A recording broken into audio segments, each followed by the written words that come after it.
I'm Guido with the Morrell Wine Group, and I am sitting here with Giuseppe Vaira of G.D. Vajra, one of the great Barolo producing families in Piedmont. And he's basically agreed to sit down with us today and talk about some of the questions that we have about Vajra and the future of Barolo. But I think before we even speak about the future of Barolo, it might make sense to maybe tell us a little bit about your family and how Vajra began. Vajra is a fairly young winery in the region of Barolo, in the Context of Barolo. We do come from a farming background that goes back a long time, but it was my father who restarted that legacy. So between 1948 and 1968, my family had moved to Torino. Following World War II, my grandparents got married, moved to the city, and our land was assigned to sharecroppers so that they could care about the farming, but clearly they would sell the grapes. And in '68, my dad Aldo was this 15-year-old, fairly rebellious kid that got in troubles trying to protest, being caught by his father, sent back to the farm to spend the summer out of troubles.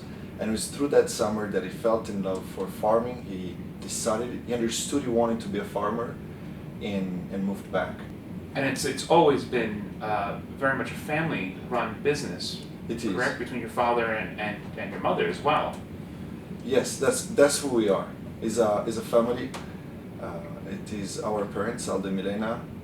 I have two great siblings, Francesca and Isidoro, my wife and I, and then we have a beautiful extended family. One word we never use at Vajra is the word dipendenti, which you would translate as employees. Because no one is an employee. Everyone is un collaboratore. We all cooperate to make this beauty happen. You know, one of the first bottlings of Vajra Barolo that I remember tasting and loving is Bricco delle Viole.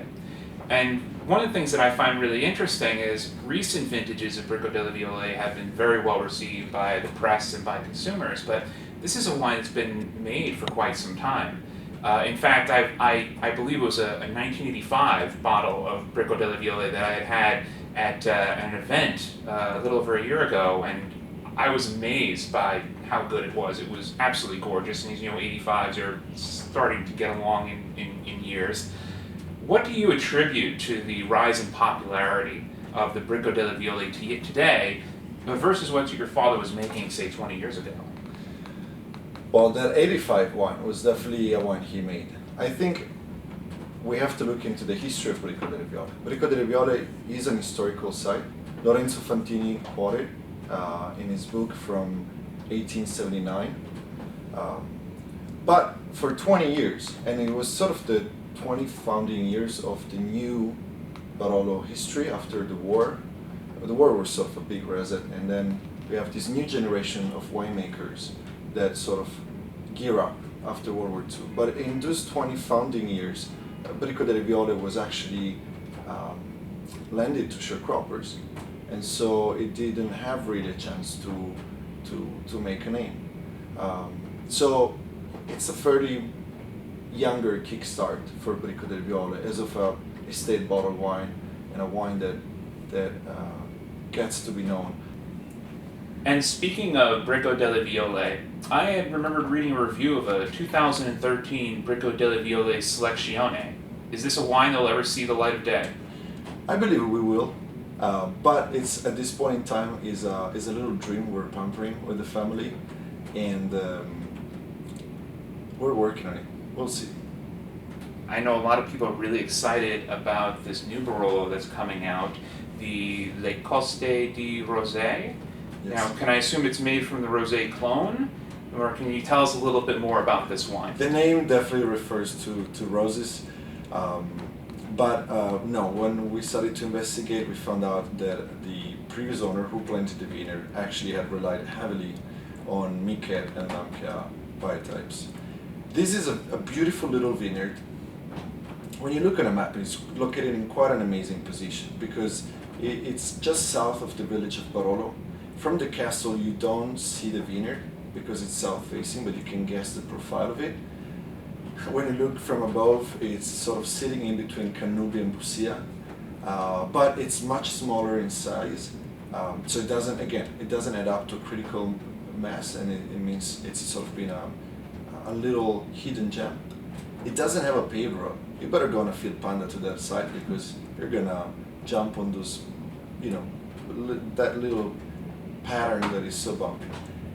But the real reason why we felt in love for that vineyard was actually the soil composition.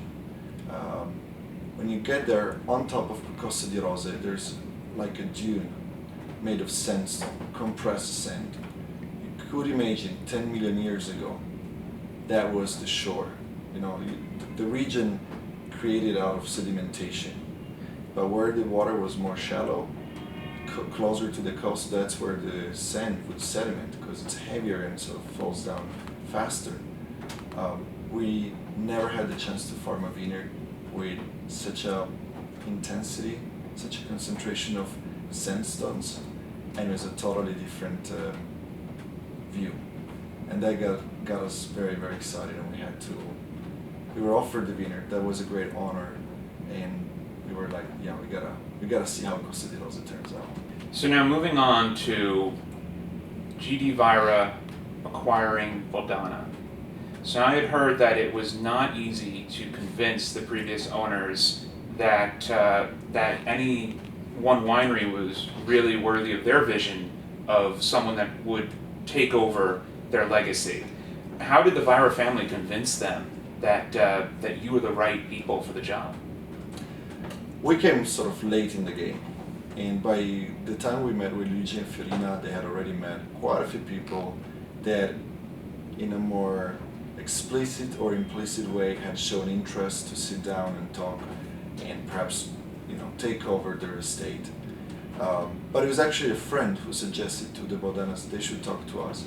And part of the reason, and is I think one of the most beautiful aspects about our parents, and something that with my siblings we desire to learn from them, is that they are gentle.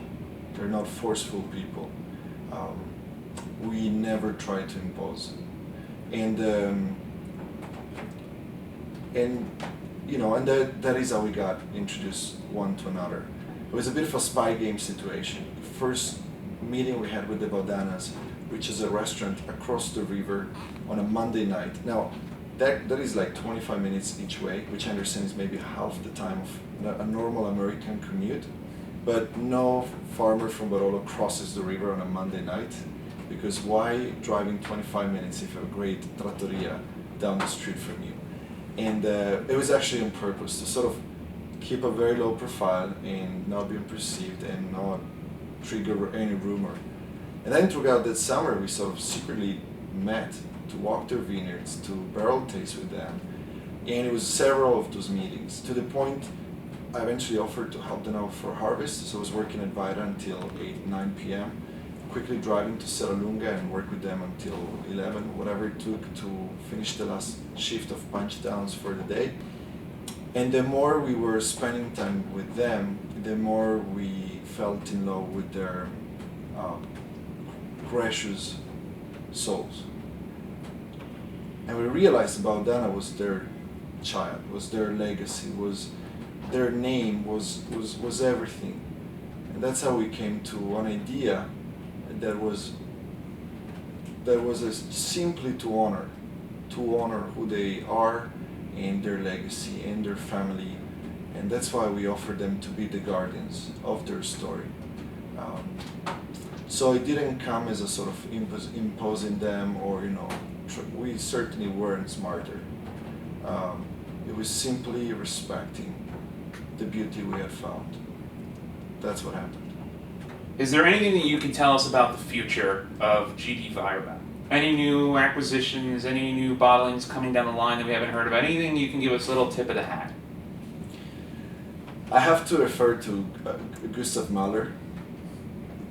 There's a quote, something he wrote in his diaries that I really adore, and I got our team to be sick of me repeating these over and over, but he once wrote, it was him thinking about music, but he wrote that if you love tradition, you keep the fire alive. You don't just adore the ashes.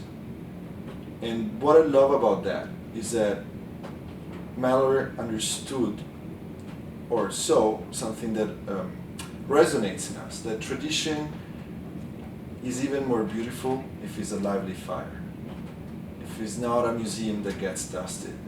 So, do we keep dreaming? Yes, we keep dreaming. Are all the dreams right? No. Sometimes it takes maybe 10 years to figure out some details. And things will happen. But definitely we look at a future where we keep doing what we know best, which is to be devoted in our farming.